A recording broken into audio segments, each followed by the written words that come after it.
Olá, mais uma vez estamos aqui com o nosso estudo do livro O Principiante Espírita. Eu sou o Antônio Arruda e nós somos do Departamento de Divulgação do Centro Espírita Nova Luz, que fica na cidade de Belo Horizonte, na Rua Rubi 575, no bairro Prado. No episódio anterior, no nosso último vídeo, nós falávamos sobre a condição do espírito após o desencarne, ou seja, após o decesso do corpo físico. Falávamos sobre as características que são mantidas quando o espírito volta para o plano espiritual, quando nós voltamos para o plano espiritual. Explicamos que ninguém vira santo quando desencarna, quando morre. Explicamos que os espíritos não sabem de tudo, na verdade, sendo espíritos desencarnados, mas ainda mantendo todas as suas peculiaridades, de espíritos imperfeitos, né? Que moram nesse planeta, a nossa casa é esse planeta, que é um planeta de provas e expiações. Então, todos nós que estamos aqui somos imperfeitos. Então, é ilusão pensar que, uma vez desencarnado, nos tornamos sábios, nos tornamos senhores absolutos da razão, né? E nos tornamos perfeitos e santos. Não, isso não existe. A gente explicou um pouquinho disso no último vídeo, né? E nós vamos avançar com essas conceituações. Há homens em todas as gradações do saber e da ignorância, da bondade e da maldade. O mesmo se dá com os espíritos. Alguns destes são apenas frívolos e brincalhões. Outros mentirosos, fraudulentos, hipócritas, vingativos e maus. Outros, ao contrário, possuem as mais sublimes virtudes e o saber em medida desconhecida da Terra. Essa diversidade na situação dos espíritos é um dos mais importantes pontos a considerar, pois que explica a natureza boa ou má das comunicações que se recebe dos espíritos. E todo cuidado deve ser posto em distingui-las.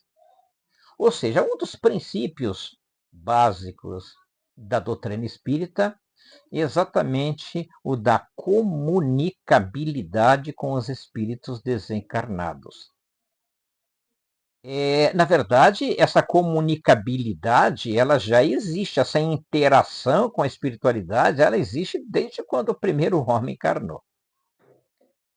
Só que, através da doutrina espírita e através dos livros codificados por Allan Kardec, o Livro dos Espíritos, em 1857,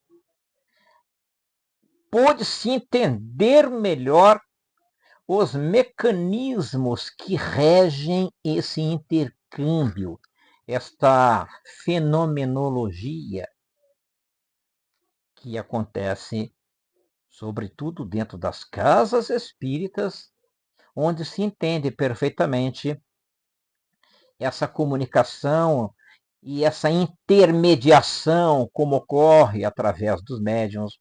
Os espíritos sempre estiveram aqui se acotovelando conosco e se comunicando conosco. A maioria das vezes é pelos nossos pensamentos, né? A maioria das vezes dessa forma, influenciando-nos, sendo influenciado por nós, sem a gente nem saber, sem a gente nem se dar conta disso. Então, todo e qualquer ser humano encarnado influencia e sofre influência dos espíritos dioturnamente. Sabendo ou não, entendendo ou não, aceitando ou não, isso é uma lei natural, é uma lei divina. Então, a nossa vontade, o nosso entendimento, o nosso saber não muda nada nessa lei natural. Nós sempre estaremos influenciados e sendo influenciados pelos espíritos. Agora, estabelecer uma comunicação racional e bidirecional, onde conversamos com os espíritos, eles conversam conosco, isso permitiu que nós entendêssemos melhor a situação dos espíritos através de depoimentos deles próprios. Nos centros espíritas, através das reuniões mediúnicas, é exatamente isso que acontece. E Kardec explorou bastante esse terreno. Para quem tiver curiosidade, eu comecei agora a acompanhar aqui o Principiante Espírita, quero conhecer mais. Leiam os livros das obras básicas que nós apresentamos em alguns episódios anteriores aqui.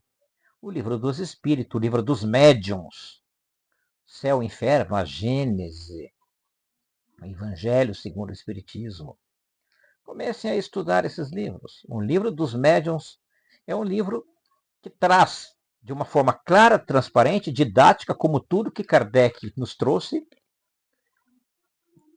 o entendimento melhor de como funciona esse mecanismo. Entramos aqui no subtítulo Comunicação com o Mundo Invisível. Vamos entender. Desde que sejam admitidas a existência, a sobrevivência e a individualidade da alma, reduz-se o Espiritismo a uma questão principal. Serão possíveis as comunicações entre as almas, os espíritos desencarnados, e os homens? É possível isso? A experiência demonstrou tal possibilidade? A experiência demonstrou ricamente essa possibilidade. Através dos experimentos, das experiências, não só de Kardec, mas diversos outros estudiosos que se juntaram a ele para explorar esse tema. Estabelecido o fato das relações entre o mundo visível e o invisível, conhecidas a natureza, o princípio e a maneira dessas relações, abriu-se novo campo à observação e foi encontrada a chave de inúmeros problemas. Eliminando a dúvida sobre o futuro, é o Espiritismo um poderoso elemento de moralização. Espiritismo é ciência, filosofia e religião. Não religião no conceito das religiões tradicionais, com os seus paramentos, com os seus sacramentos, sacerdócios, dogmas, não, isso não. Aqui estamos falando de mais de religiosidade do que da religião, como se entende.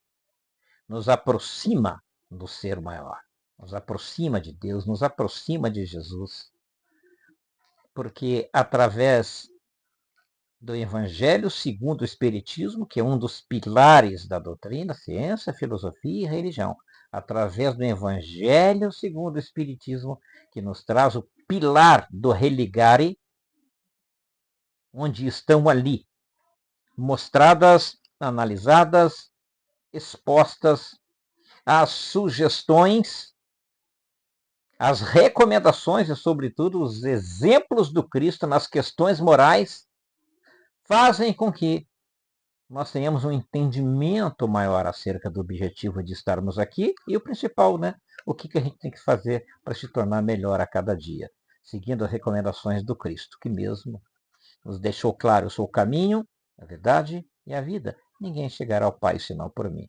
Portanto, não basta entender o mecanismo que rege intercâmbio entre encarnados e desencarnados. Não basta entender sobre a pluralidade das existências, a pluralidade dos universos habitados, dos mundos habitados. Não basta entender isso se esse conhecimento não contribuir para que a gente cresça, para que a gente evolua moralmente. Então, o pilar religião da doutrina espírita tem justamente esse objetivo: nos mostrar o caminho, a verdade e a vida que Cristo nos deixou para que a gente consiga crescer moralmente, para que a gente possa evoluir.